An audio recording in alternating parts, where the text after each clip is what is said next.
कहते हैं वक्त सब ठीक कर देता है, लेकिन सिर्फ इंसान खुद को समझकर मजबूत होता है। जब तुम खुद को पहचानो तो किसी की बातों का दर्द असर नहीं करता।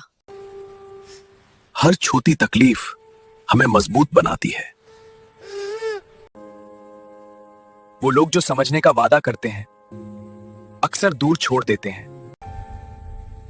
पर जब तुम अपने आप को समझ जाते हो, दर्द तुम्हें टूटने नहीं देता। हर अकेला कदम तुम्हें और स्ट्रांग बनाता है। जो खुद को समझ लेता है कभी नहीं टूटता।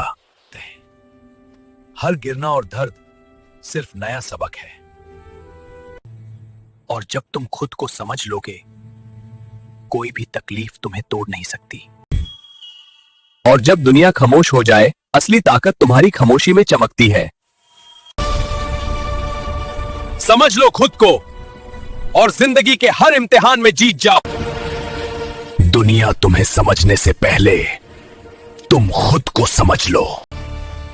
हर अकेला कदम, हर नई सुबह तुम्हें और स्ट्रांग बनाती है।